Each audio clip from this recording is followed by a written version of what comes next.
Hi guys, welcome back to my channel, Allie's Book Nook. If you're new here, my name is Allison, and today I have a little bit different of a video to share with you.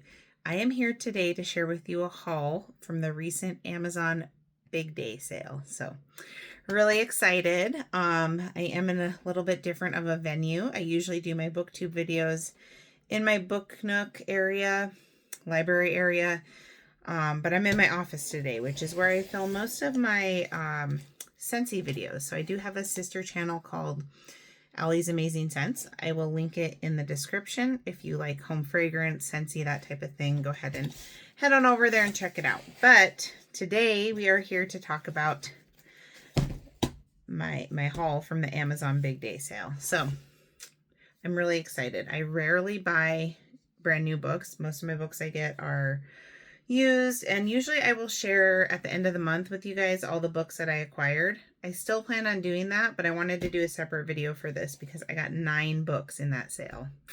It worked out perfect. I recently had a birthday, and my mother-in-law gave me $75 for my birthday, and that was enough to buy 9 books brand new from Amazon on this sale. I didn't even know they were having the sale, so it worked out perfect. So it came in 2 boxes. We'll start with the little box. Most of these I haven't read, and I don't know if I can name offhand all of them that I got, so this will be fun to go through it with you guys. Okay, so this first one is a newer release thriller, and it is called Love, Mom. And it has these sprayed edges. And on this side it says, from #1 fan XOXO. And this is by Ileana Zander, I think is how you say it. I've heard great things about this book. So this says, a best-selling author, a mother, a murderer. Mackenzie Carpenter is a brilliant student, but she is best known for her mother, a best-selling author whose dark, twisted thrillers have a dedicated fan base worldwide. When her mother dies in an accident, fans across the world are left grieving, and the investigators are asking, was it really an accident? The day of the memorial service, Mackenzie gets a mysterious envelope signed from #1 fan XOXO. Inside are pages from her mother's diary that start with the lines, "Want to know a secret? Love, Mom." What Mackenzie reads leaves her in shock. Then comes a second letter, and the third. Mackenzie starts her own investigation, stumbling upon secrets that her family has lived with for years. Quickly she realizes that her mother's plan to stardom was etched with sinister lies that might have caught up with her. Sometimes fame is worth a murder or worse. So that sounds really good. I'm so excited that I love the smell of new books. So this is I think the only one I got was sprayed edges, but Love, Mom. Okay, the next one I have read. Or no, maybe I think I just listened to the audio. Possibly did it with ebook as well, but I don't own the physical copy, but it's one of my favorite books, favorite thrillers, No Exit by Taylor Adams. And this was a good deal. I think, okay, so $75, they averaged out to about $8 a book, but give or take, Love, Mom was like $10. I think that was my most expensive one. This one was like $6. And this is a thriller masterpiece. If you haven't read this, I highly recommend it. This and Ask for Andrea were probably my top 2 reads for 2024. So this is an amazing thriller. So let me just read you the premise here. The synopsis. 13 hours, 4 strangers, 1 missing child, no exit. She knows her odds. She'll fight anyway. And I think this was Taylor Adams' debut novel. So, on her way to Utah to see her dying mother, college student Darby Thorne gets caught in a fierce blizzard in the Colorado Rockies. With the roads impassable, she's forced to wait out the storm at a remote highway rest stop with no cell phone reception. Inside are some vending machines, a coffee maker, and 4 complete strangers. Desperate to find a signal to call home, the exhausted young art student goes back out into the storm and makes a horrifying discovery. In the back of the van parked next to her car is a little girl locked in an animal crate. Who is the child? Why has she been taken, and how can Darby save her? There is no way to call for help and no way out. One of her fellow travelers is a kidnapper, but which one? Trapped in an increasingly dangerous situation on the edge of civilization with a child's life and her own on the line, Darby must find a way to break the girl out of the van and escape, but who can she trust? So yeah, this is such a good book. I listened to this while I was driving on a road trip to Colorado and stopping at rest stops and stuff. So that was kind of added to the creep factor. But yeah, highly, highly recommend this book. I'm so glad to have it to add to my collection. I think I have all of Taylor Adams' books now. I think he only has 3 out right now, but he has a 4th book that will be released early next year. Looks really good. It's a thriller that takes place in a cave, like people that are cave diving, I think you call it, or exploring caves. Anyway, I will be checking that out, but for now, I am so excited to have this to add to my collection. This was 5+ stars. All right. Next book I haven't read, but I've wanted to, and I've heard good things about it. And this is The Sundown Motel by Simone St. James. And this is another thriller. I think all the books I got are actually thrillers. It's my favorite category, so what can I say? Something hasn't been right at the roadside Sundown Motel for a very long time, and Carly Kirk is about to find out why in this chilling New York Times best-selling novel from the author of The Broken Girls. Upstate New York, 1982. Viv Delaney wants to move to New York City and help pay for it. She takes a job as the night clerk at the Sundown Motel in Phil, New York. But something isn't right at the motel, something haunting and scary. Upstate New York, 2017. Carly Kirk has never been able to let go of the story of her Aunt Viv, who mysteriously disappeared from the Sundown before she was born. Carly decides to move to Phil and visit the hotel, where she quickly learns that nothing has changed since 1982. And she soon finds herself ensnared in the same mysteries that claimed her aunt. So this might have some horror elements, but I think it's classified as a thriller. Let me know in the comments if I'm misspeaking on this, but yeah, that looks really good. Okay, so that was my little box, my 3, and I have 6 more in here. This is like Christmas right now, or I guess my birthday, but okay. So this next author, I definitely took a gamble with because I got 3 of his books because they were such a good deal. I own one of his books, but I haven't read it yet, and that is 20 Years Later. So you guys might know now who I'm talking about. Charlie Donnelly. I think that's how you say his last name. He had a few books in this sale for great deals, like $6, $7 a book, something like that. And so I got a few of them. So the first one we have here is The Girl Who Was Taken. And these all had pretty high ratings on Amazon and Goodreads. 2 abducted girls, one who returns, one who doesn't. The night they go missing, high school seniors Nicole Cuddy and Megan McDonald are at a beach party in their small town of Emerson Bay, North Carolina. Police launch a massive search, but hope is almost lost until Megan escapes from a bunker deep in the woods. A year later, the best-selling account of her ordeal has made Megan a celebrity. It's a triumphant story except for one inconvenient detail. Nicole is still missing. Nicole's older sister, Livia, a fellow in forensic pathology, expects that one day soon Nicole's body will be found and her sister's fate will be determined. Instead, the first clue comes from another body, that of a young man connected to Nicole's past. Livia reaches out to Megan to learn more about that fateful night. Other girls have disappeared, and she's increasingly sure the cases are connected. Megan knows more than she's revealing in her book. Flashes of memory are pointing to something more monstrous than she described. And the deeper she and Livia dig, the more they realize that sometimes true terror lies in finding exactly what you've been looking for. So, yeah, that sounds good.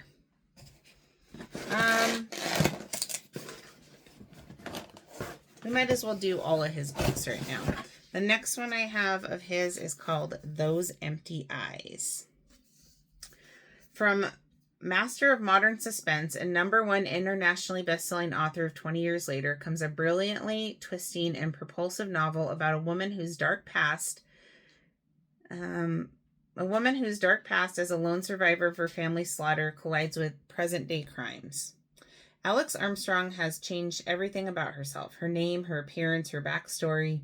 She's no longer the terrified teenager of a rapt audience saw on television, emerging in handcuffs from the quiet suburban home the night her family was massacred. That girl, Alexandra Quinlan, nicknamed Empty Eyes by the media, was accused of the killings, fought to clear her name, and later took the stand during her highly publicized defamation lawsuit that captured the attention of the nation. It's been 10 years since, and Alex hasn't stopped searching for answers about the night her family was killed, even as she continues to hide her real identity from true crime fanatics and grasping reporters still desperate to locate her. As a legal investigator, she works tirelessly to secure justice for others, too. People like Matthew Claymore, who's under suspicion in the disappearance of his girlfriend, a student journalist named Laura McAllister. Laura was about to break a major story about rape and cover-ups on her college campus. Alex believes Matthew is innocent and unearths stunning revelations about the university's faculty, fraternity members, and powerful parents willing to do anything to protect their children. Most shocking of all, as Alex digs into Laura's disappearance, she realizes there are connections to the murder of her own family. For, as different as the crimes may seem, they each hinge on one sinister truth. No one is quite who they seem to be. That sounds good. Okay, the last one of his I have in here is Long Time Gone. Okay. 30 years ago, baby Charlotte vanished. Today she wants answers. On the first day of an elite 2-year fellowship, Sloan Hastings receives a research assignment in the emerging field of forensic genealogy. In the exciting, rapidly evolving science behind the recent breaks in high-profile cold cases from the Golden State Killer to the Cameron Young murder, and Sloan enthusiastically begins by submitting her own DNA to an online genealogy site. Her goal is to better understand the treasure trove of genetic information contained on ancestry websites, but the results she receives are shocking. Raised by loving parents, Sloan has always known she was adopted, but her DNA profile suggests her true identity is that of Charlotte Margolis, aka Baby Charlotte, who we're going to have a cat photobomb here. aka Baby Charlotte, who captured the nation's attention when she and her affluent parents mysteriously vanished in July 1995. Despite a large-scale investigation and months of broad media coverage, there were never any suspects, and the case has been cold for decades. Racing to stay ahead of the media and true crime junkies ravenous to know what really happened to Baby Charlotte, Sloan's search for answers leads her to small-town Cedar Creek, Nevada. There, the Margolis family's power and influence permeate every corner of the country, and while Sloan's birth relatives are initially welcoming, they're also mysterious and tight-lipped. Not everyone seems happy about Sloan's return or the questions she's asking. The more she learns, the more apparent it becomes that the answers Sloan seeks are buried in a graveyard of Margolis family secrets, and someone will do anything to keep them hidden. That sounds good. So out of those three, I think this one speaks to me the most just by reading the synopsis. So I'll probably read this one first.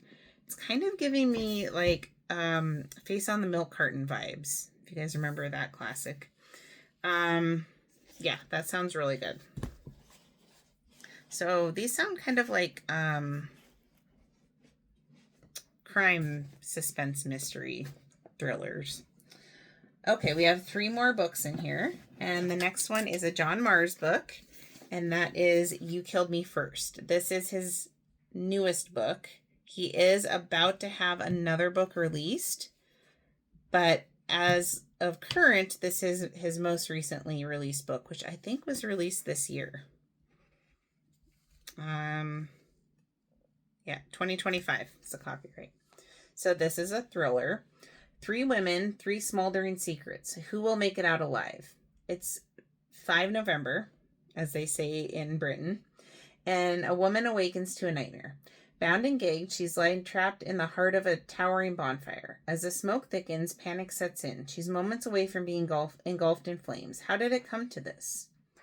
Rewind 11 months. Margot, a faded TV star, and her long-suffering friend Anna watch as glamorous Liv and her flawless family move into their street.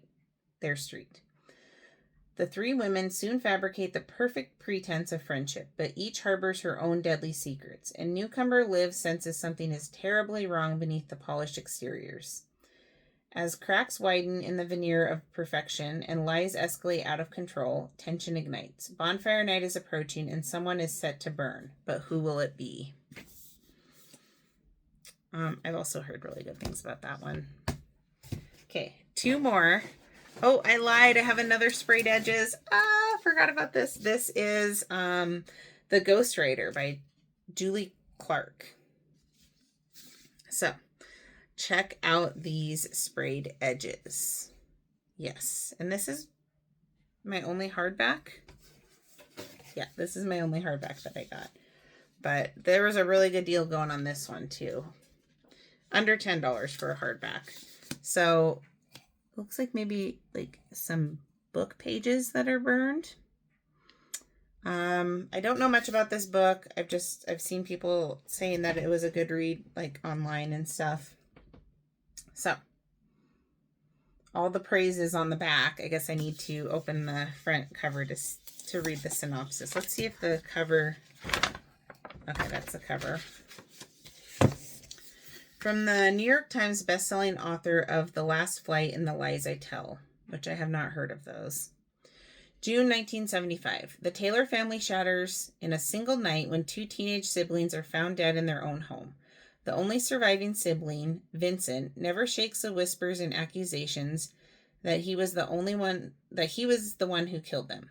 Decades later, the legend only grows as his career as a horror writer skyrockets.